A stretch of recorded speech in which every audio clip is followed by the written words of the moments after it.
They expected her to fail in silence. What they did not expect was for the room to hold its breath because of her. The engine coughed once deep and metallic a sound that did not belong in a room this quiet. It echoed through the conference hall like a warning shot. Heads turned. A few engineers stiffened. Someone in the back muttered, "That's not supposed to happen." Margaret Reynolds stood alone at the inspection platform, her right hand resting lightly on the edge of the steel housing. She did not flinch. She did not step back. Her face remained still, but her eyes sharpened, tracking the vibration traveling through the engine casing like a pulse under skin. 30 minutes. That was what the chief executive had given her. 30 minutes to do what his entire engineering division had failed to do for 3 weeks. Thomas Whitmore watched from the front row, his hands folded, his expression neutral, in the way men learned to perfect after decades in boardrooms. At 64, he had outlived scandals, recessions, and rivals. He did not need to raise his voice to dominate a room. He only needed time and pressure. "This is a closed technical review," he had said earlier, calm, measured. "We'll allow the independent consultant to take a look. Out of professional courtesy." Professional courtesy. That was how humiliation sounded when it wore a tailored suit. Margaret felt every eye on her back. She could almost hear the unspoken conclusions stacking up behind her. Too old, too quiet, too plain. A woman who had spent too many years away from real work. Someone who did not belong on this floor in this building near this machine. The hall smelled faintly of oil and coffee. Polished concrete. Cold air pushed through vents overhead, humming low, constant. On the far wall, the Whitmore Aviation logo gleamed under white lights, sharp and flawless, like a promise carved in steel. She had not looked at the logo when she walked in. She had learned long ago not to look at symbols meant to intimidate. 5 minutes in, said a voice to her left. Evan Brooks, lead systems engineer, mid-40s, clean haircut, crisp blue shirt under a company blazer. His tone was polite, but his jaw was tight. He had not liked this from the moment it was announced. Margaret nodded once without turning. Her fingers traced the seam along the access panel, feeling heat vibration, something subtle and wrong. Not broken, misaligned. Like a sentence that almost made sense, but never quite landed. Behind Evan, 2 younger engineers whispered. She caught fragments without trying. "Why, her Whitmore's making a point. She won't find anything we didn't." Whitmore shifted slightly in his seat. He leaned toward Linda Carver, head of compliance, her gray hair pulled back so tight it made her cheekbones look sharp enough to cut glass. "She's been in small shops," Linda said quietly. "Civilian work. Maintenance. No current corporate affiliation." And yet, Whitmore replied, eyes still on Margaret. She asked for access to the resonance logs. No one else did. Linda hesitated. That gave him a flicker of satisfaction. On the platform, Margaret slid a handheld sensor into the diagnostic port. The screen lit up with data streams, numbers flowing too fast for anyone untrained to read without slowing them down. She did not slow them down. Her breathing stayed even. In through the nose, out through the mouth. She had learned to control that part early. Panic wasted time. Ego wasted lives. The engine vibrated again, softer this time, almost apologetic. A murmur moved through the room. Evan took a step closer. "That frequency spike." He said, trying to sound casual, "It's been inconsistent. Comes and goes." Margaret finally looked at him. Just for a second. Long enough for him to feel like she was seeing something he did not know he was showing. "It's consistent," she said. Her voice was low, calm. Unimpressed. "You're just measuring it in the wrong window." Evan frowned. "We ran every standard." "Standard is the problem," she replied, already turning back to the screen. Whitmore's fingers tightened together. That was new. The hall grew quieter, the kind of quiet that did not come from respect but from uncertainty. Phones were lowered. Pens stopped moving. Someone in the back cleared their throat and then thought better of it. Margaret adjusted the sensor angle by a fraction.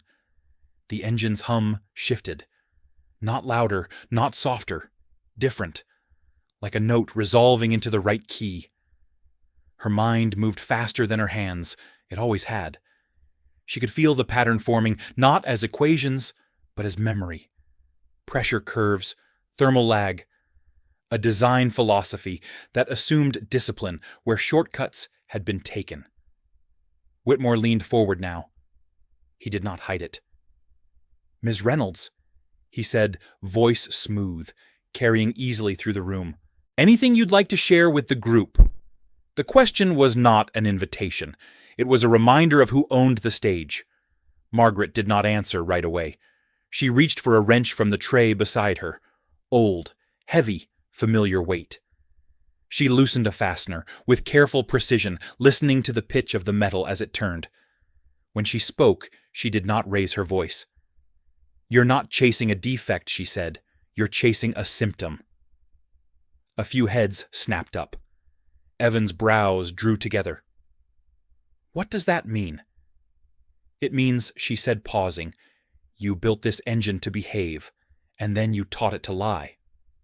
The words landed harder than she intended, or maybe exactly as intended. Whitmore stood. The movement was slow, deliberate, the kind that commanded attention without asking for it. His chair slid back. The sound echoed. "Final." "Explain," he said. Margaret straightened. For the first time, she stepped back from the engine and faced the room. The lights caught the fine lines around her eyes, the faint scar along her wrist, the steadiness of someone who had nothing left to prove and no patience for theater.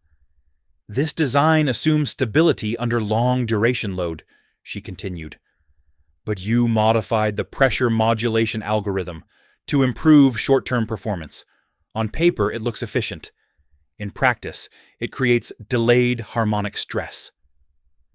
Linda's eyes widened slightly. She glanced at Evan. "That would only show up after extended operation," Evan said slowly. "At altitude." Margaret met his gaze. "Exactly." A ripple moved through the room now. Not disbelief, recognition, the dangerous kind. Whitmore's expression did not change, but something behind his eyes did. Calculation, risk, history pressing forward. "And what happens?" he asked carefully, "if that stress is ignored?" Margaret took a breath. The room felt smaller, heavier. Eventually, she said, the engine compensates until it can't, and when it fails, it won't be gradual. It will be sudden, violent, no warning. Silence. Not polite silence, real silence. Whitmore looked around the room, at his engineers, at the data screens, at the machine that represented $4.3 million in development and far more in reputation. Then he looked back at the woman they had expected to break. "How do you know this?" he asked. Margaret did not answer immediately. Her gaze drifted past him, past the logo, past the glass walls, to somewhere much older than this building, this company, this moment. Because some truths were not revealed by documents. They were revealed by consequences. She looked back at Whitmore, her expression unreadable. "Because I've seen it before," she said. And for the first time since the challenge began, Thomas Whitmore was no longer certain who was standing on trial. The silence did not break right away.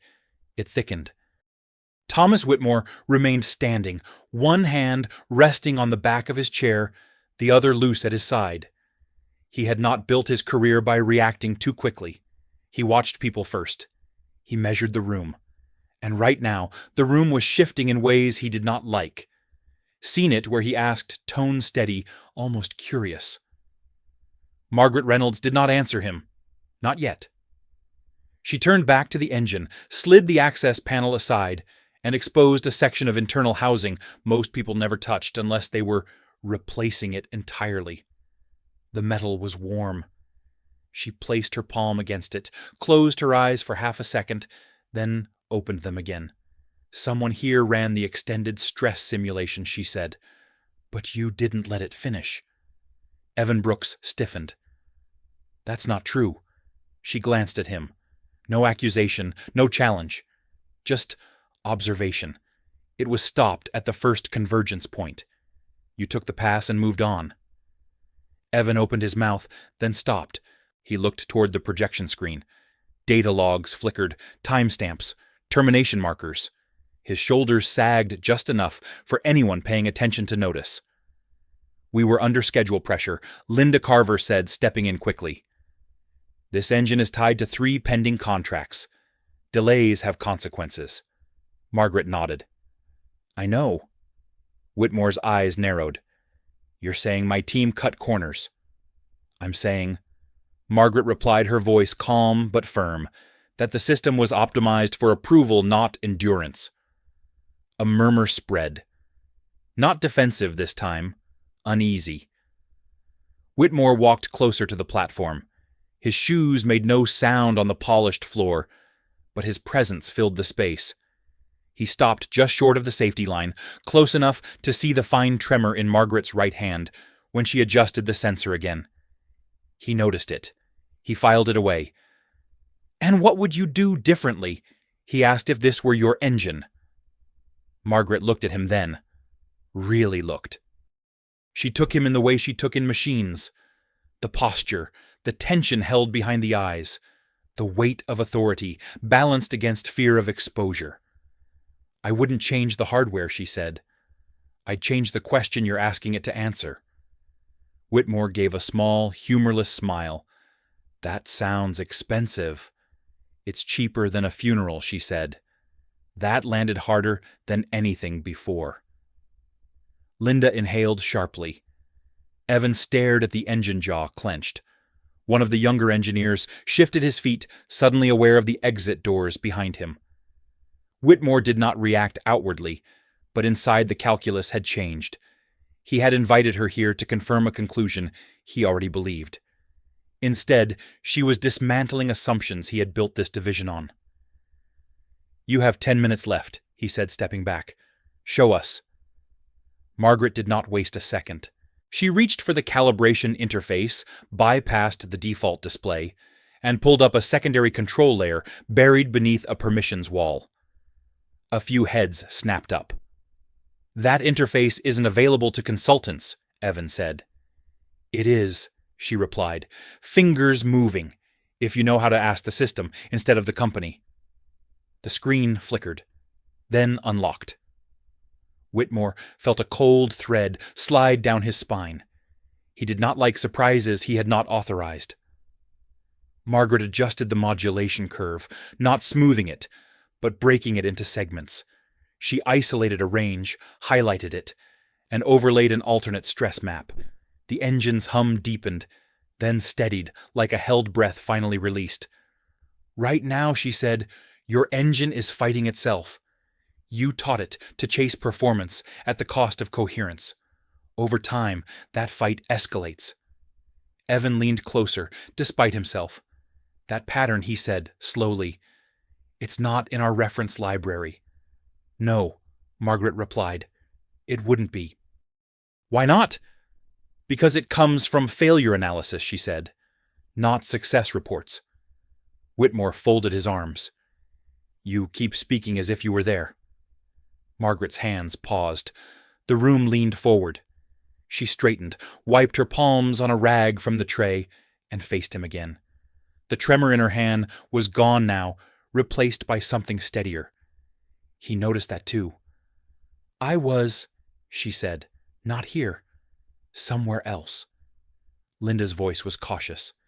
"Ms. Reynolds, if you're implying prior involvement with a classified, I'm implying Margaret cut in, not raising her voice, that I've watched good designs fail because people stopped listening to them once they passed inspection." Whitmore's gaze sharpened. You're careful with your words." "I had to be," she replied, "for a long time." A notification chimed on the console. Margaret glanced at it, then stepped aside. "Run it now," she said. Evan hesitated, looking at Whitmore. Whitmore nodded once. Evan initiated the test sequence.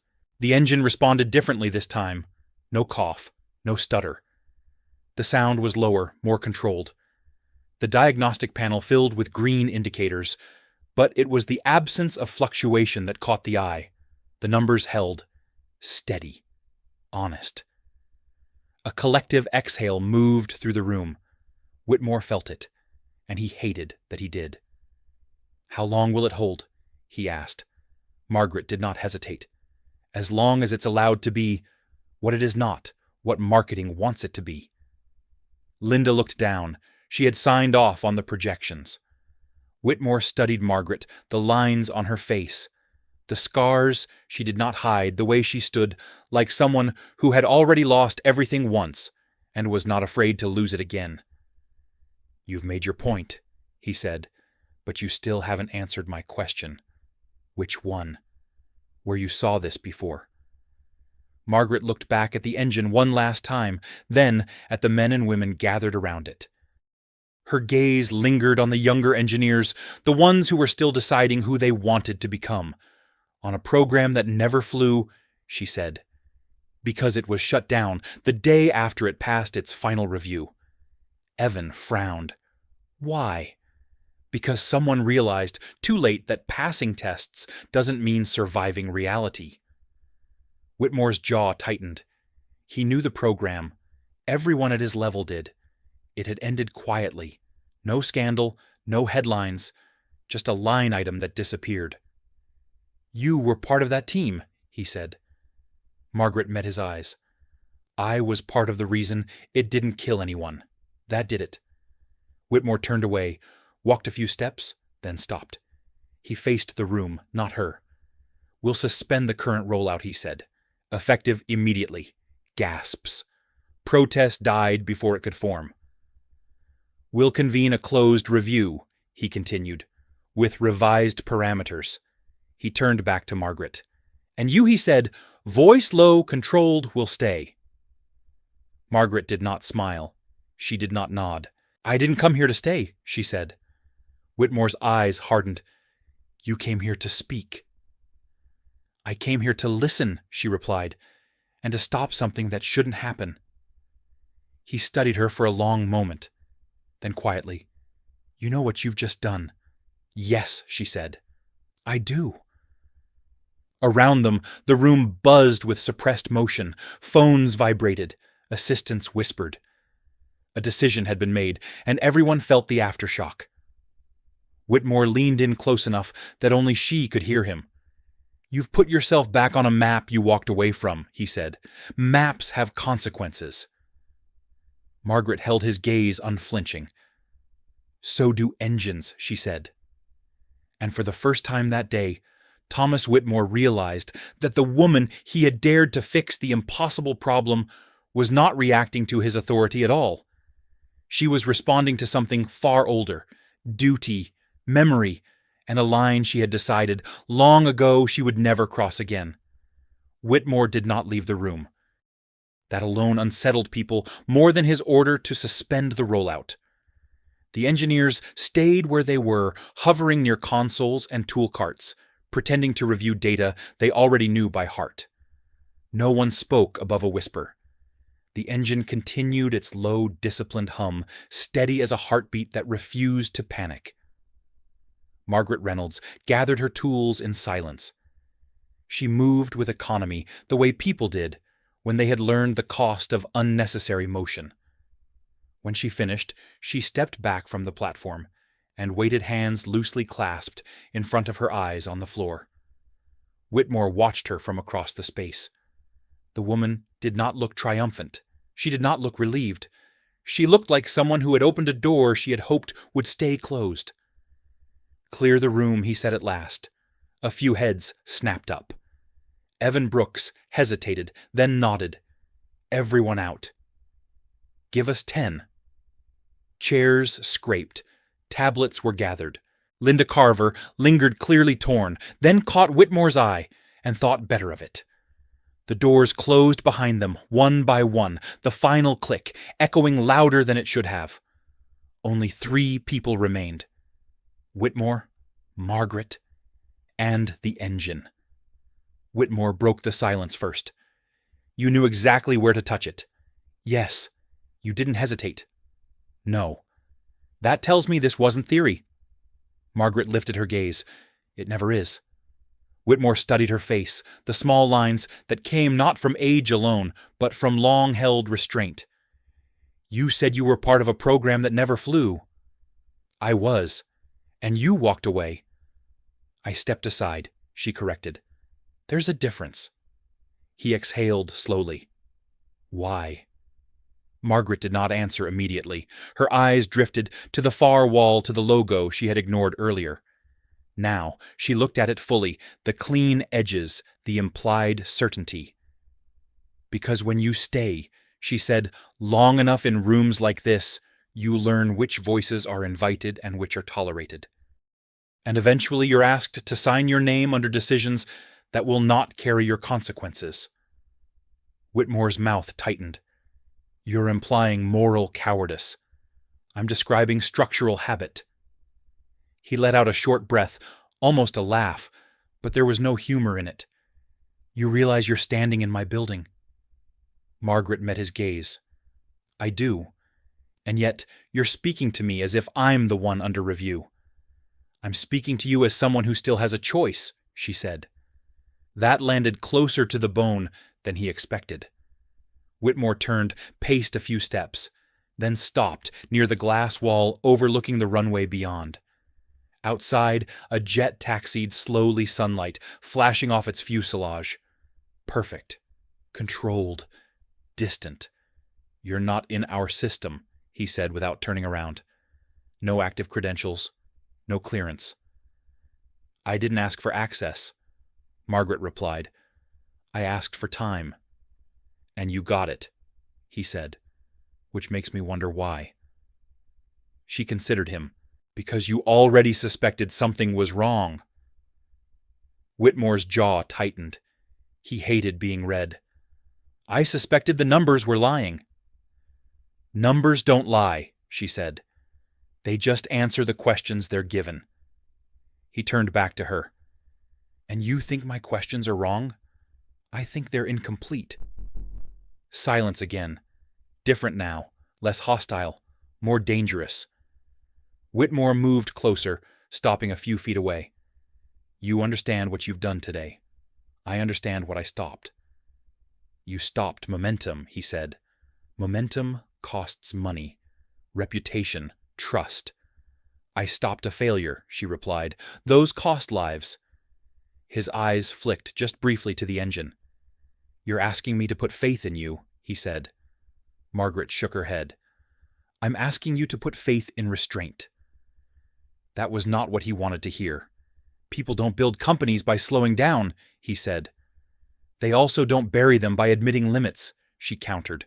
They bury them by pretending limits don't exist.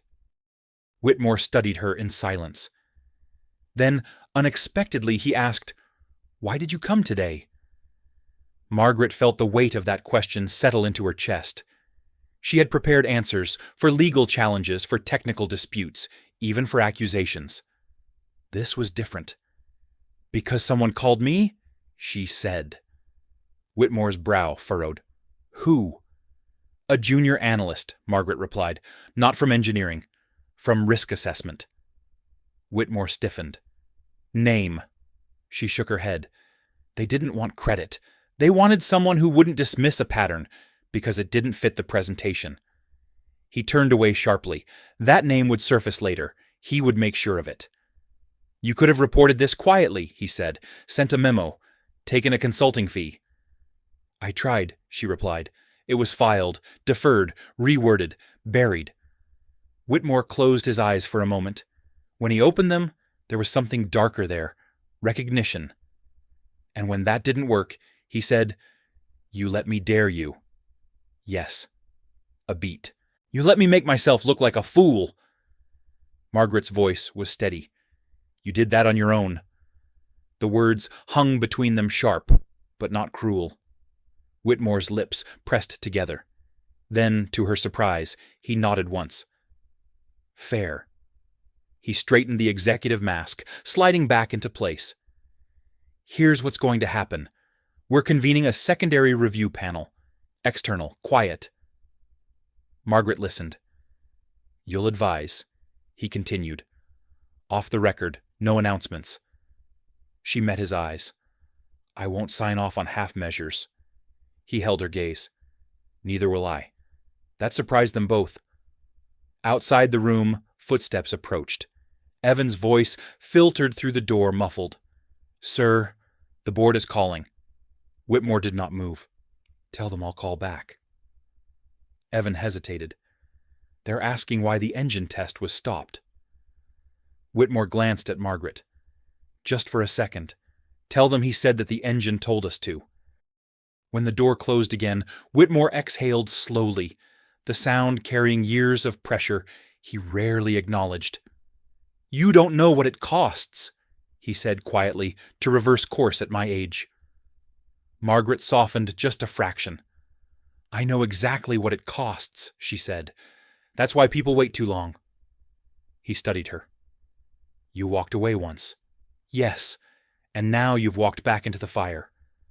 "I didn't walk back," she said. "I stood still. The fire came to me." Another silence, longer, deeper. Whitmore extended his hand, not for ceremony, for acknowledgement. Margaret looked at it. Then she took it. His grip was firm, controlled. Hers was steady. "This isn't over," he said. "No," she agreed. "It never is." As they released hands, the engine's hum shifted slightly, settling deeper into its new rhythm. Neither of them spoke, but both heard it. Outside, the runway, lights flickered on as afternoon slid toward evening. Somewhere in the building, calls were being rerouted, schedules, rewritten egos quietly bracing for impact. Margaret picked up her bag. "I'll send you my availability," Whitmore said. She nodded. "I don't have much." He watched her walk toward the door, the unassuming figure who had just forced an empire to pause. "Ms. Reynolds," he said before she reached it. She turned. "You never answered my first question," he said. "Where you saw this before?" Margaret considered him. Then she spoke, her voice low, precise. "In a place where no one was allowed to say no," she said, "and where the cost of silence was written into the ground." Whitmore held her gaze as the words settled. He did not ask anything else. Margaret left the room. The door closed behind her. Whitmore remained where he was, alone now, with the engine and the weight of a decision that could not be undone. Margaret did not go straight home. She sat in her car for a long time after leaving the building, hands resting on the steering wheel, engine off the Wichita air heavy with heat and jet fuel. The sun hung low, washing the runway in dull gold. Somewhere behind her doors, where closing phones were ringing and decisions were being reframed in language meant to survive scrutiny. Inside the car, there was only the quiet.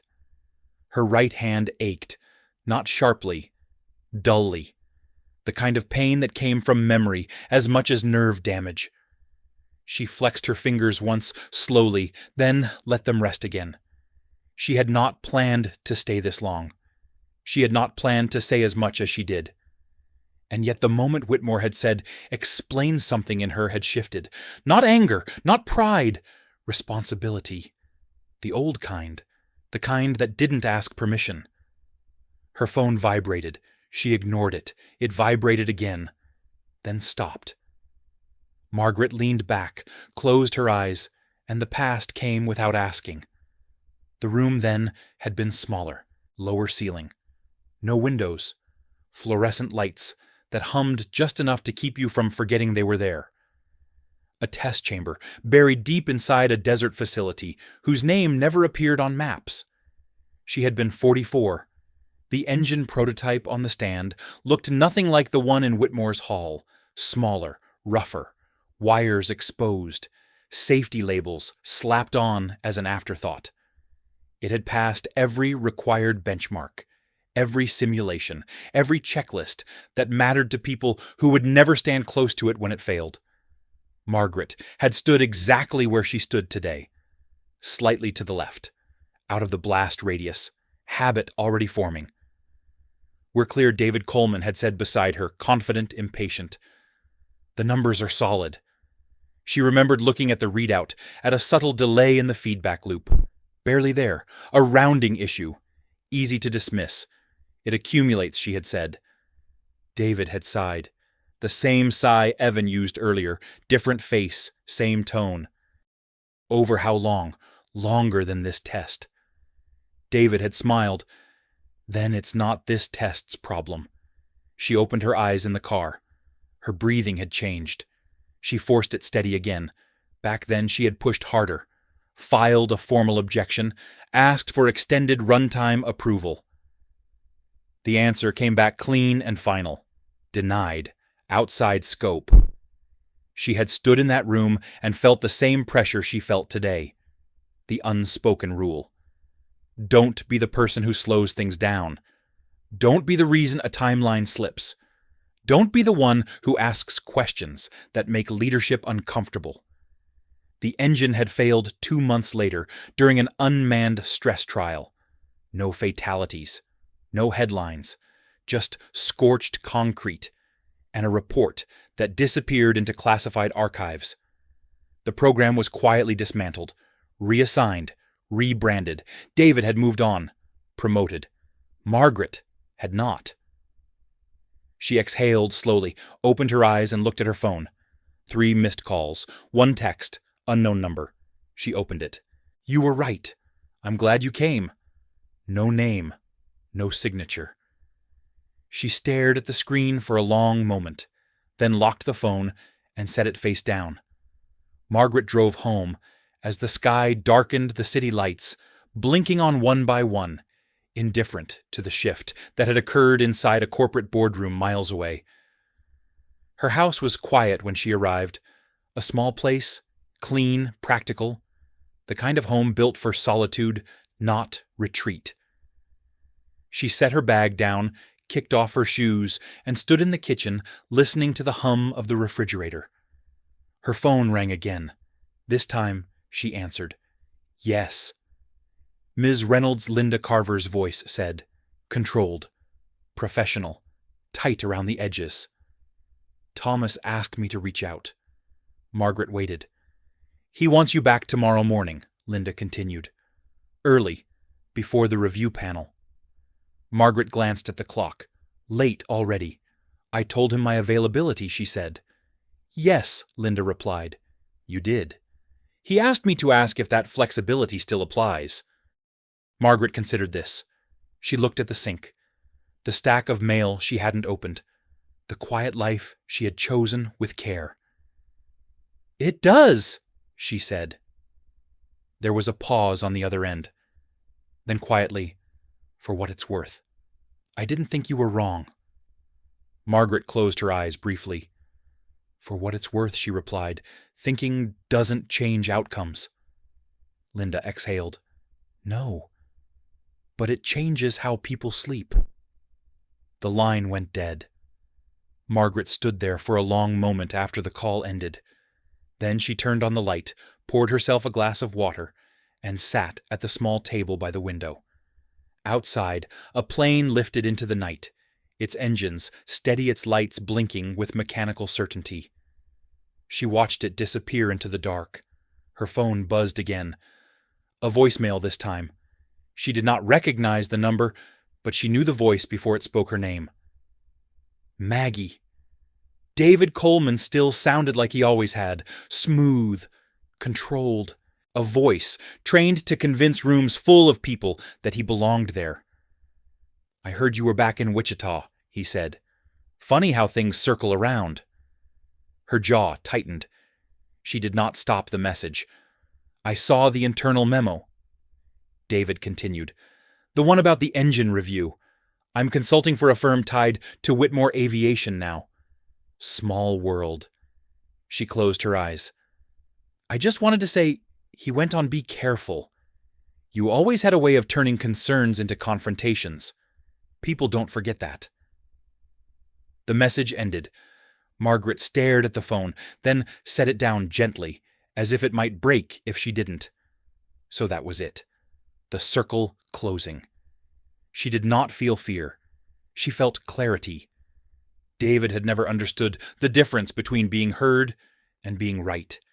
He had always believed proximity to power was the same as responsibility.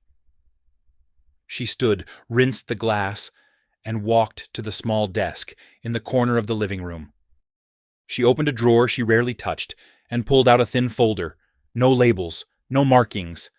Inside were copies, old diagrams, handwritten notes, margin calculations done long before software made them look clean. She ran her fingers over the paper, feeling the indentation of decisions made with a pencil, not a committee. Tomorrow would not be a demonstration. It would be a reckoning, not dramatic, not public. The kind that happened behind closed doors, where reputations bent quietly or snapped entirely. She closed the folder, slid it back into the drawer, and locked it. Outside, the night settled fully over Wichita. The hum of distant engines drifted through the open window, steady, persistent. Margaret turned off the light and went to bed, knowing that the morning would not ask her what she wanted, only what she was willing to stand behind. And she already knew the answer. Morning arrived without apology. Margaret was already awake when the alarm went off. She shut it down before it could ring. Twice, sat on the edge of the bed and waited for the stiffness in her right hand to loosen enough to close her fingers. It did slowly. It always did. Pain was predictable. People were not. By the time she reached the Whitmore Aviation campus, the sun was barely above the horizon. The building looked different in the early light. Less imposing, more exposed. Glass walls reflecting a sky that hadn't decided yet what kind of day it would be. Security waved her through without comment. Someone had updated her clearance overnight. That alone told her how seriously Whitmore was taking this. The conference room on the upper floor was smaller than the main hall. No audience seating, no cameras, just a long table, a wall of screens, and a pot of coffee already half gone. 4 people were present when she walked in. Thomas Whitmore stood at the head of the table jacket, off sleeves rolled up. He hadn't slept much. It showed in the tightness around his eyes. Linda Carver sat to his right, flipping through a printed packet she hadn't actually read yet. Evan Brooks was there too. Posture, rigid hands, clasped like he was bracing for impact. The 4th chair was empty. Whitmore looked up. You're early. So are you, Margaret replied. He gave a faint nod. Sit. She did, placing her bag at her feet, hands folded loosely in her lap. The room felt tense, but not hostile. This was not a performance. This was a reckoning. The board will join remotely in 20 minutes, Whitmore said. Before that, I want clarity. On what Margaret asked, on how deep this goes. She met his gaze. Deeper than you want, not as deep as it could. Evan shifted. You're saying the problem isn't isolated. I'm saying, Margaret replied, turning slightly toward him, that the engine you saw yesterday is not an anomaly. It's a pattern expressed late. Linda stopped flipping pages.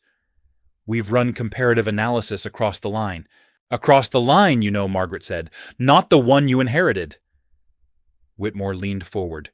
Explain. Margaret reached into her bag and removed a single sheet of paper. Not a report, a sketch, hand-drawn. She slid it across the table. Whitmore frowned as he studied it. This isn't from our archives. No, Margaret said. It's from mine. Evan leaned in, eyes narrowing. That architecture looks familiar. It should, she replied. It's the conceptual ancestor of what you're flying now. Linda's voice was careful. You said your previous work was classified. It was, Margaret said. This isn't classified. It's memory. Whitmore looked up sharply. You kept copies. I kept understanding, she corrected. Paper can be taken. Context can't. The door opened quietly. A face appeared on the screen at the far end of the room. David Coleman. Margaret felt it before she saw him, a tightening in her chest, a shift in the air. Good morning, David said, voice smooth, measured. I hope I'm not late. Whitmore's expression didn't change. You're on time. David's eyes flicked to Margaret, just a fraction of a second. Enough, Maggie, he said. It's been a while. She did not respond. Whitmore gestured to the screen. You know why you're here. David nodded. Concerns have been raised. I'm here to offer perspective. Perspective, Margaret repeated quietly. David smiled. You always did prefer absolutes. Evan looked between them. You've worked together. Yes, David said easily. Many years ago. Margaret spoke before Whitmore could. You represented the work. You didn't do it. A pause. Not long. Heavy. David's smile thinned. That's one interpretation. Whitmore held up a hand. Enough. We're not here to revisit old disputes. We're here to assess risk. Margaret turned to him. Then you need to understand who is framing that risk. David leaned back slightly. I'm advising based on industry standards. Standards written after failures, Margaret said, not before them. Linda interjected. Margaret, can you be specific? Margaret nodded. She pointed to the sketch. This design relies on delayed feedback loops to self-correct under stress. It works until it doesn't. When it fails catastrophically. The longer you avoid full-duration testing, the more confident you become in something that hasn't earned it. David sighed. This again. Hypotheticals. Margaret turned to the screen. Her voice did not rise. You said that before. David's jaw tightened. And I was proven right. No, she said. You were protected from being wrong. Silence. Whitmore broke it. David, did you ever flag this risk? David hesitated. Just a beat too long. It was discussed. Margaret shook her head. It was dismissed. Evan looked down. He was following now, not defending, learning. Whitmore stood. This stops here. David blinked. Excuse me. We're not continuing this review under your advisory, Whitmore said. Effective immediately. Linda inhaled sharply. David's voice hardened. You're making a mistake. Whitmore met his gaze on the screen. No, I'm correcting one. David glanced again at Margaret. There was something colder there now. Resentment. Fear. You always did think you were the only one who saw the whole picture, he said. Margaret answered without hesitation. I never thought that. I just refused to look away. Whitmore turned back to the table. We're grounding the affected units.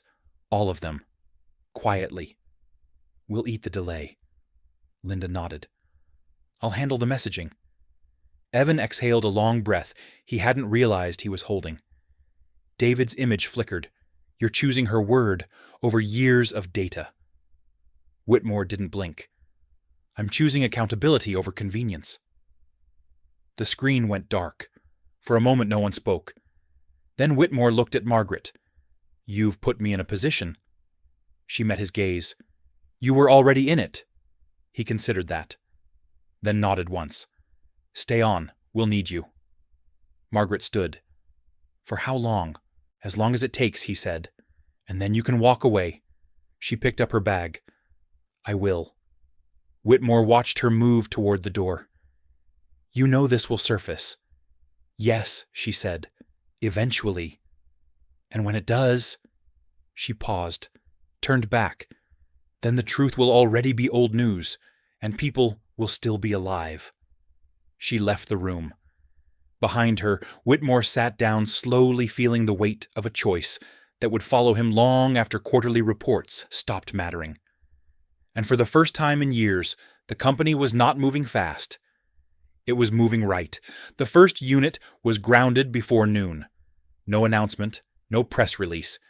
Just a quiet line added to an internal operations log and a series of phone calls that never reached voicemail. Planes scheduled for delivery were delayed under the language of routine review. Engineers were reassigned. Schedules were rewritten in pencil instead of ink. Margaret watched it happen from a corner chair in the secondary conference room, hands folded, eyes steady. This was the part people rarely saw. Not the confrontation, not the correction, the slow, uncomfortable work of undoing momentum. Evan Brooks stood by the window phone, pressed to his ear, voice low. Yes? I understand. No, I don't need the full team, just the original configuration files. Today. He ended the call and turned to Margaret. They're asking why now. She nodded once. They always do. Linda Carver entered a moment later, a thin folder tucked under her arm. Her usual composure was intact, but there was a tightness around her mouth that hadn't been there before. Legal is nervous, she said. They want to know how much exposure we have if this becomes a public. Margaret did not look up. If. Linda paused. When? Margaret met her gaze. Then you'll be judged less by what you did wrong, and more by how long you waited to stop it. Linda exhaled. You don't soften things. Margaret's expression remained neutral. I don't decorate them. Across the room, Whitmore stood alone at the table, reading an email on his tablet for the third time. His jaw tightened as he scrolled. Then he set the device down slowly. The board wants a timeline, he said. They want names. They want to know who signed off. And you, Margaret replied, want to know whether to give them what they're asking for. Whitmore looked at her. Don't pretend you don't understand pressure. I understand it very well, she said. I just stopped letting it decide for me. He considered that, then nodded slightly. We'll give them process, not scapegoats. Evan turned. That won't satisfy them. It will satisfy me, Whitmore said, and that will have to be enough. The door opened quietly. A junior engineer stepped in, pale eyes wide. Sir. The stress team ran the extended simulation. Whitmore's gaze sharpened. And, the engineer swallowed. The failure curve matches what Ms. Reynolds predicted. Almost exactly. The room went still. Evan closed his eyes briefly, then opened them. How bad? Catastrophic, under sustained load, the engineer said. Delayed onset, no warning indicators. Linda pressed her lips together. Thank you, she said. You can go. When the door closed again, the silence felt heavier than before. Not tense. Final. Whitmore leaned back in his chair. If we'd flown that, we wouldn't be having this conversation, Margaret said. Others would. He rubbed a hand over his face, the gesture small human. I built this company on control, he said quietly, on knowing where every risk lived. Margaret's voice softened just a fraction. Some risks live in what you assume is settled. Evan cleared his throat. What happens now? Margaret answered before Whitmore could. Now you slow down. You learn your own systems. You listen to the data you've been filtering out. And you, Evan asked, where does that leave you? Margaret paused. She hadn't asked herself that question yet. Not fully. It leaves me here, she said. Until it doesn't. The afternoon wore on. More units were grounded. More files were opened. The building hummed with restrained urgency, the kind that came when people realized they had been spared something terrible by a margin they hadn't even known existed. By early evening, the secondary review panel had been assembled remotely. Names appeared on screens, faces serious, voices careful, questions sharp. Margaret spoke when asked. No speeches, no declarations, just clear answers, clear warnings. At one point, a man on the screen asked, "Why wasn't this caught earlier?" Margaret met the camera's eye, because no one was rewarded for looking for it. The man did not argue. When the call ended, Whitmore remained seated, staring at the dark screen. "They're going to want this documented," he said. "Your involvement." Margaret nodded. "It should be. And your history." She looked at him. "That part is yours to decide." Whitmore was quiet for a long moment. "Then I won't erase you." "That's not what I asked," she said. "I know," he replied. "But it's what I'm saying." Outside the conference room, the building had begun to empty. The day shift was gone. Night crews moved through hallways with less noise, less confidence. News traveled differently after dark. Margaret packed her bag slowly. Her hand ached again, now sharper this time. She ignored it. Whitmore stood as she did. "You should know," he said. "David called again." Her expression did not change. "I assumed he would. He's threatening to go public." Margaret met his gaze. "He always does when he feels cornered. And if he does, then he'll have to explain why he dismissed the same risks he now claims to have flagged." Whitmore studied her. "You're not afraid." "I'm tired," she said. "There's a difference." They walked toward the exit together, their footsteps echoing in the quiet hall. At the door, Whitmore stopped. "You could have let this happen," he said. "You walked away once. You didn't owe us anything." Margaret rested her hand on the door handle. "I owed it to the people who wouldn't get a choice."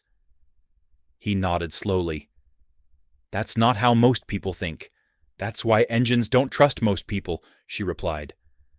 Outside, the air was cooler now. The sun had set, leaving the runway lights glowing steady and precise. Margaret breathed in, feeling the ache in her chest ease just slightly. As she walked toward her car, her phone buzzed. A message from an unknown number. "They're starting to listen." She did not reply. Behind her, in a building that had spent decades chasing speed, a quiet shift had begun.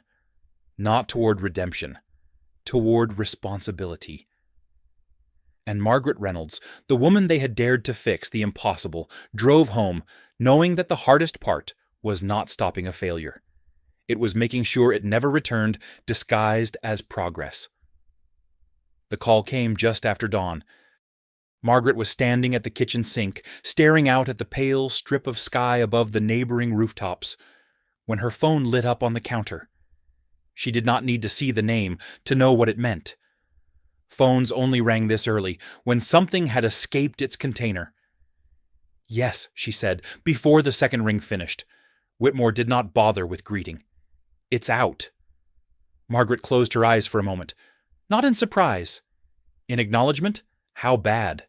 "Not catastrophic," he said. Yet. An industry blog picked up a rumor about grounded units. They don't have the why, just enough to make people nervous. And David. A pause. Too clean to be accidental. He's talking. Margaret turned off the faucet and dried her hands slowly, deliberately. "Of course he is. He's positioning himself as the one who raised concerns," Whitmore continued. "Says he was sidelined." Margaret leaned against the counter. The old irritation stirred familiar and dull. He always preferred the version where he was almost right. Whitmore exhaled. "The board wants a response. They want to know if we deny delay or disclose. And what do you want?" Silence on the line. "Then I want the truth on record, before someone else edits it." Margaret considered that. "Then you'll have to accept that the truth doesn't flatter anyone." "I didn't get this far by expecting flattery," he said. "I got here by surviving it." She almost smiled. Almost. "Send me what he's saying," she replied. "And the original logs. All of them." "You're stepping further into this," Whitmore said. "Once you speak publicly, there's no quiet exit." "I wasn't planning a speech," Margaret said. "I was planning accuracy." When the call ended, she stood there for a long moment, the kitchen silent around her. The clock ticked. The refrigerator hummed. Ordinary sounds. Anchors. Her phone buzzed again. A text this time. Evan Brooks. They're pulling archived test data, stuff I didn't even know existed. You were right. We never looked back far enough. She typed a brief reply. That's where most failures hide. By mid-morning, the building felt different. Margaret could sense it the moment she walked through the doors. Not panic. Awareness. Conversation stopped when she passed not out of fear, but recalibration. People were adjusting their internal maps of who mattered. She didn't enjoy it. She never had. In the main corridor, two engineers stood arguing in low voices.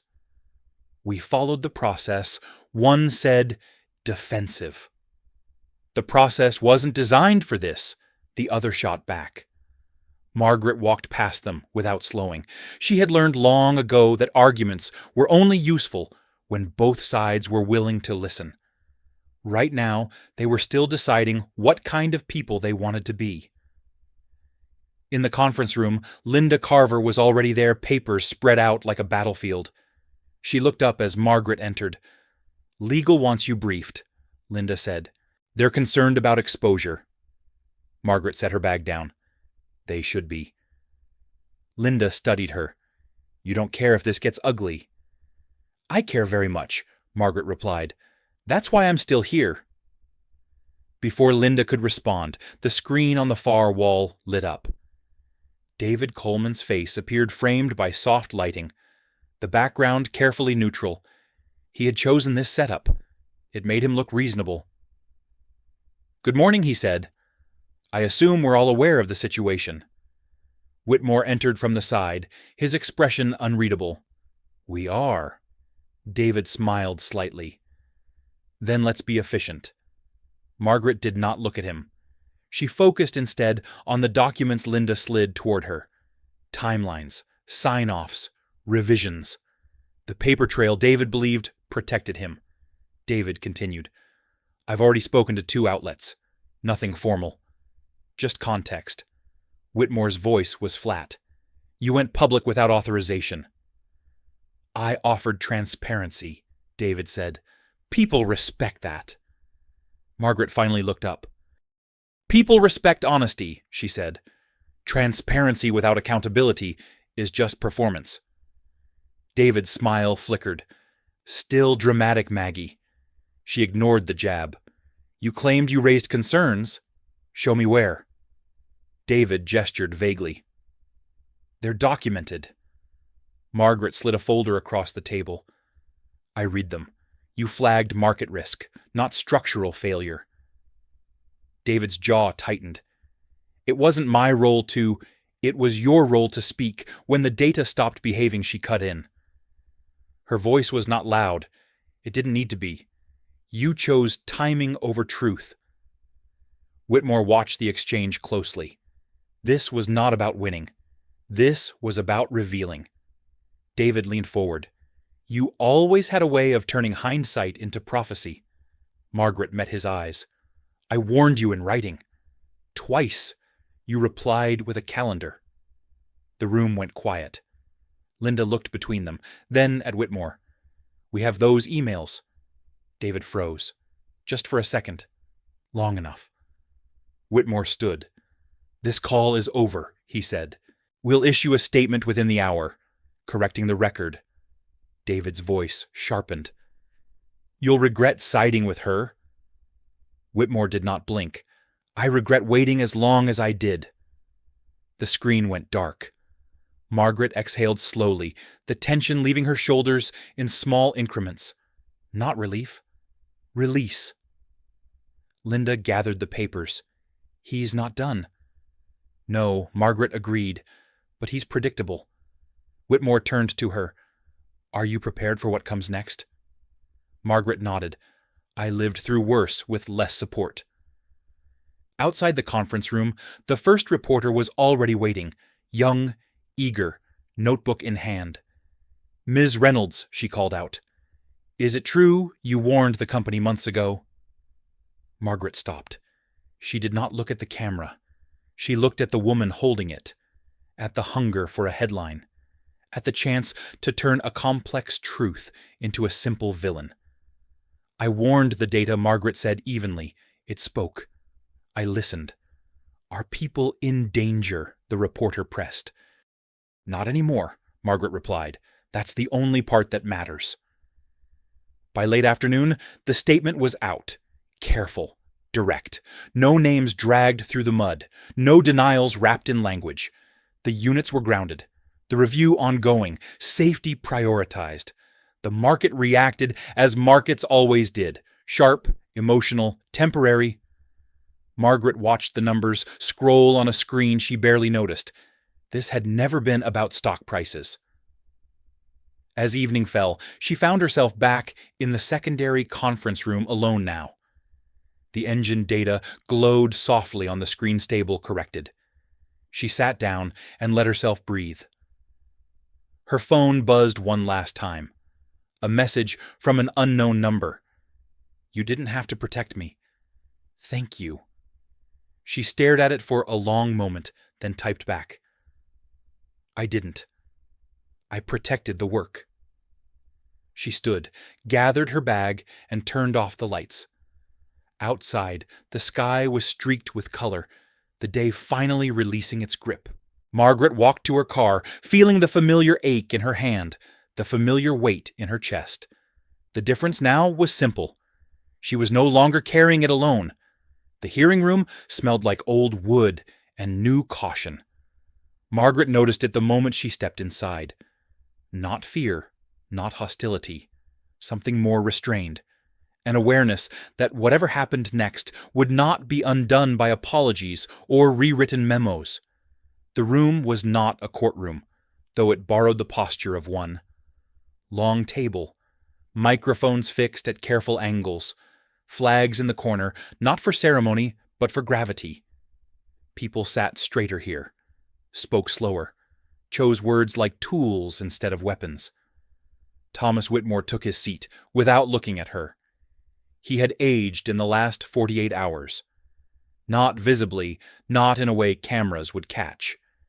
In the way men did when they realized the structure they trusted had required more faith than proof. Margaret sat 2 chairs down, hands folded back straight. She had not slept much. She had not needed to. Exhaustion had long since stopped being a deterrent. Across from them, the panel members settled in, former regulators, retired engineers.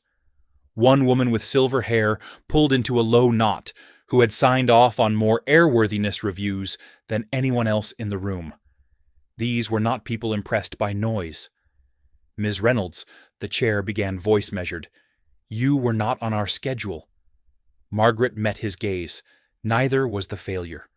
A ripple moved through the room. Not amusement, recognition. The chair nodded slowly. You're here because your assessment changed the course of an active program. Yes, and because your warnings appear to predate the current review. They do. A man to the left leaned forward. You did not escalate through formal channels. Margaret did not bristle. She had expected this. I did. The channels redirected. To where? To silence. The silver-haired woman studied her closely. That's a serious accusation. It's a structural observation, Margaret replied. No one is punished for being optimistic. People are punished for being inconvenient. Whitmore shifted slightly. Margaret felt it without looking. The chair glanced at his notes. Mr. Coleman claims he raised similar concerns. Margaret turned her head, then slow deliberate. He raised concerns about market timing. That's not the same. No, she said, it's safer. The room fell quiet again, the kind of quiet that waited for proof. Margaret reached into her bag and removed the folder she had kept locked away for years. She placed it on the table and slid it forward. These are my original annotations, she said. Written before the first revision. Before performance targets were adjusted to meet demand. The chair frowned slightly. These documents are not dated. They are. Margaret replied. By consequence. She looked up, eyes steady. You can match the margin notes to failure modes that occurred later in derivative systems. The language is different. The physics are not. One of the panel members flipped through the pages. His brow furrowed. You anticipated this. I recognized it, Margaret said. Anticipation implies uncertainty. The silver-haired woman leaned back. Why didn't you attach your name? Margaret considered the question carefully. Because the moment I did, the conversation would have become about me instead of the engine. The chair nodded slowly. And now, Margaret said, the conversation has caught up. A pause. Then the chair turned to Whitmore. Mr. Whitmore, were you aware of these risks prior to the suspension? Whitmore inhaled, exhaled. I was aware of discrepancies, he said. I was not aware of their full implication, and when Ms. Reynolds raised them. I listened. Margaret did not look at him. She did not need to. The chair turned back to her. You understand that speaking here will remove any remaining anonymity. Yes, and that your role will be scrutinized. Yes, and that people will ask why you stayed silent for so long. Margaret met his gaze without flinching. I didn't stay silent. I chose where to speak. The silver-haired woman nodded once.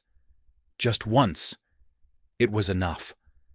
A man at the far end cleared his throat. Ms. Reynolds, do you believe the company acted in bad faith? Margaret did not answer immediately. She looked around the room, at faces that had seen disasters up close, at people who knew the difference between malice and momentum. No, she said finally. I believe the company acted the way large systems do when speed is rewarded more consistently than restraint. And individuals. She paused. Individuals make choices inside those systems. Some speak, some don't. The question hung there, an invitation to name names. Margaret did not take it. The chair closed his folder. That will be all for now. Whitmore stood. So did the others. Chairs shifted. Papers were gathered. The hearing adjourned without ceremony, but the weight of it lingered like pressure after a storm. As people filed out, the silver-haired woman stopped beside Margaret. You were right not to put your name on it, she said quietly. Back then. Margaret inclined her head. And now the woman said it matters that you did. Margaret watched her walk away. Outside the building, reporters waited behind a thin rope. Microphones raised questions rehearsed. Margaret slowed her steps. She felt Whitmore hesitate beside her. You don't have to, he said. I know. She stepped forward anyway. The questions came fast, too fast, words tripping over each other. Did you save lives? Were you ignored? Is the company at fault? Why did it take so long? Margaret raised one hand. The motion was small. It worked. This wasn't about saving anyone, she said. It was about not sacrificing them. Cameras clicked. Pens scratched. Who's responsible? Someone asked. Margaret looked straight ahead. Everyone who touched the work is responsible for listening to it. And you. I listened, she said. That was my responsibility. Whitmore watched her from just behind her shoulder. In that moment, he understood something he hadn't before. Authority did not always announce itself. Sometimes it waited until it was needed. When the questions finally slowed, Margaret stepped back. The crowd parted just enough to let her through. She did not feel victorious. She felt precise. That evening alone in her living room, she watched the coverage without sound. Her face appeared briefly, not heroic, not defiant, just present. Her phone buzzed with messages she did not read. Praise, condemnation, curiosity. None of it mattered. What mattered was the engine would not fly until it was ready. Margaret turned off the television and sat in the quiet. the folder resting on the table beside her finally open to the light. For the first time in years, the work was no longer asking her to hide, and she had decided she wouldn't. The fallout did not arrive all at once. It came in waves. Margaret felt it first in the small things. The way people paused when they saw her name in an email thread. The way conversations softened when she entered a room not out of respect, but recalibration. Systems adjusting to a variable they could no longer ignore. She returned to the Whitmore campus 3 days later, not summoned this time, but invited. The distinction mattered. It told her where the power had shifted. Thomas Whitmore was already waiting in his office when she arrived, standing by the window hands clasped behind his back. The runway stretched out beyond the glass, quiet now empty of movement. "They've suspended the advisory contract," he said without turning. "David's!" Margaret set her bag down. "That won't stop him." No, Whitmore agreed. But it changes how loudly he can speak. He turned to face her. The office looked different, without the usual sense of command, more like a room where decisions were still being argued with. "The board wants to formalize your role," he continued. "Senior technical oversight, direct line to me, full authority to halt development if necessary." Margaret listened. She did not interrupt. She had learned that offers revealed more in their phrasing than their content. And Whitmore added, "They want it announced, publicly." There it was. Margaret met his gaze. "They want my name to carry the risk. They want credibility," he said. "They want stability. They want cover." Whitmore did not deny it. "Yes." Margaret looked past him out at the runway. "You know what happens when my name is attached." "You become accountable," he said. "I become a target," she replied, "for people who mistake exposure for resolution." Whitmore exhaled. "You can shape the terms." She considered that, not the consequences. He nodded. True. Silence settled between them, not strained, waited. "Why now?" she asked finally. "Why this?" Whitmore rubbed a hand over his jaw. "Because I watched a room full of people listen to you instead of me." And nothing broke. Margaret studied him. "You're not afraid of losing control." "I am," he said. "I'm just more afraid of keeping the wrong kind." That honesty mattered. "I won't be your shield," she said. "And I won't be your excuse." "I wouldn't ask you to be," Whitmore replied. "I'm asking you to be a line we don't cross." Margaret felt the old weight stir again. Responsibility did that. It returned when invited. "I'll advise," she said slowly. "I'll audit. I'll stop what needs stopping." And the announcement. She met his eyes. "I won't stand beside you in front of cameras. I'll stand behind the work." Whitmore considered, then nodded. Done. Later that afternoon, she met Evan Brooks in the engineering bay. The engine sat disassembled, now open honest in its complexity. Evan looked up as she approached. "They're rewriting the test protocols," he said. "From the ground up." Margaret nodded. "They should." Evan hesitated. "I owe you an apology." She looked at him. "For what?" "For assuming you were here to prove something." Margaret studied his face. He was younger than he looked when they first met. Less certain, more aware. "I wasn't," she said. "I was here to prevent something." Evan nodded. I see that now." He hesitated again. "Will you stay?" Margaret glanced at the engine, at the work unfolding slowly, carefully. "For a while." "That matters," Evan said. She smiled just slightly. "Only if you listen." He did. The next call came that evening. David again, this time no pretense. "You think you've won," he said. Margaret held the phone away from her ear for a moment, then brought it back. "This isn't a competition. It always was," he snapped. "You just refuse to admit it." She closed her eyes. "You made it one." Silence on the line. Then, "They're cutting me loose." "Yes," she said, "they are." "You could stop it," he said. "You could say something." Margaret's voice was steady. "You're facing the consequences of your choices." "Not mine, you owe me," he said. She felt a familiar sadness settle in her chest. "I owed the work. I paid that debt. The line went dead." Margaret set the phone down and sat quietly, letting the echo fade. Some endings did not require ceremony. The announcement came the next morning, not with fanfare.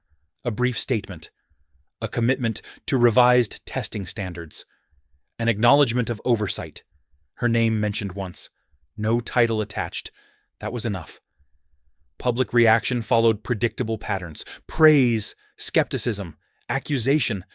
The cycle spun. Margaret watched it from a distance. What mattered happened elsewhere.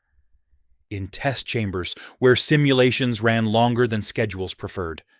In meetings where engineers asked questions they had been trained to avoid. In quiet moments where someone chose to delay instead of assume. Margaret returned to the library that weekend as she always did. Always. The building smelled of dust and paper and old carpet. Familiar, grounding. A boy at the back table looked up as she entered. "Did you really work on airplanes?" She smiled. "I still do. Like the big ones, especially the big ones." He nodded, impressed. "My dad says things break when people rush." Margaret sat down across from him. "Your dad is right." As the afternoon passed, she felt the weight ease, not gone, never gone, but balanced. That evening, Whitmore sent a short message. No greetings, no preamble. "They're listening." Margaret replied with one word. "Good." She stood by her window. As night fell, the distant sound of engines drifting through the air, steady and controlled. For the first time in a long while, the world felt less like something she had to fight, and more like something she could guide, quietly, carefully, and that she knew was enough. The engine flew again 6 months later, not with ceremony. Not with speeches or banners or executives lined up for photographs. It flew because it was finally ready, and because the people responsible for it had learned to wait until certainty replaced confidence. Margaret stood at the edge of the runway that morning, hands tucked into the pockets of her worn jacket, the Kansas wind pulling at her hair. She had declined the invitation to the observation deck, declined the reserved seat, declined the badge with her name printed too large. She preferred the ground. She preferred distance. The aircraft lifted slowly, deliberately, as if testing the world before committing to it. The sound was clean, controlled, honest. Margaret closed her eyes for a brief moment as it passed overhead, feeling the vibration fade into the sky. When she opened them, Thomas Whitmore was standing a few feet away. "You didn't have to come," he said. She kept her eyes on the horizon. "I wanted to hear it." He nodded. It held, it would, she said. It was allowed to. It was. They stood in silence, two people who had learned the cost of speed in different ways. Whitmore looked older now, but lighter. The company had survived the delay. The stock had recovered. What hadn't recovered was the illusion that control came from certainty alone. "We rewrote more than protocols," he said. "We rewrote how we decide who gets heard." Margaret turned to him. "That's harder to maintain than a checklist." "I know," he replied. "That's why I won't be the one maintaining it." She studied him. "You're stepping back." "Not out," he said. "Just far enough to let others speak without looking over their shoulder." Margaret considered that, then nodded once. Approval without applause. Later that day, she cleared out the temporary office she had never truly occupied. The desk was bare, except for a thin stack of notes and a mug someone had left behind. She packed slowly, deliberately, as if marking the end of something without rushing it. Evan Brooks stopped by the doorway. He had changed, she noticed, not dramatically, subtly, Less defensive, more deliberate. They approved the new review board, he said. Independent. Rotating. That's good, Margaret replied. They asked me to chair the first cycle. She looked at him. And I said yes, he said. On one condition.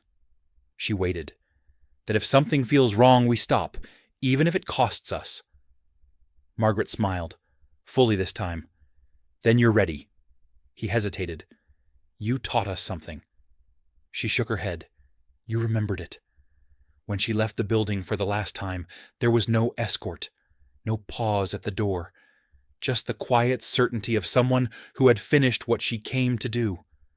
Her life returned to its smaller rhythms, the library, the neighborhood, the children who argued over pencils and asked questions that had nothing to do with liability or reputation. Margaret found comfort in their curiosity. It reminded her why she had chosen this path in the first place. One afternoon, a girl lingered after the others had gone tracing circles on the table with her finger. My mom says you fix airplanes, she said. Margaret nodded. Sometimes. Is it hard? Yes, Margaret said. But that's not the hardest part. What is? She considered the question, convincing people to slow down. The girl thought about that. My grandma says slowing down is how you notice what matters. Margaret smiled. Your grandma is very wise. News of the engine's success traveled quietly, then steadily. Not as a redemption story, not as a scandal, as a correction, the kind that rarely made headlines but changed outcomes. David Coleman's name surfaced once more briefly in a trade publication, then disappeared again. Margaret did not read the article. She did not need to. Some chapters closed themselves when you stopped turning the page. On a clear evening, Margaret sat by her window, watching the lights of aircraft trace steady lines across the darkening sky.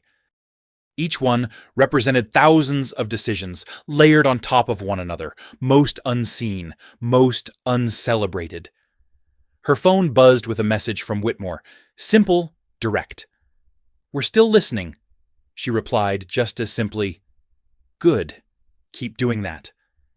She set the phone aside and leaned back, the familiar ache in her hand. Present, but manageable. A reminder, not a wound. Margaret knew she would not be remembered by most of the people whose lives had been made safer by the work she had done. She was at peace with that. Recognition had never been the point. Responsibility had. Outside, an engine passed overhead, steady and true, carrying strangers toward places they trusted they would reach. Margaret watched until the sound faded, then turned back to the quiet of her home, to the ordinary life she had chosen and reclaimed. Some power announced itself. Some power endured. If this story moved you, like the video, subscribe for more, and comment 3 words below.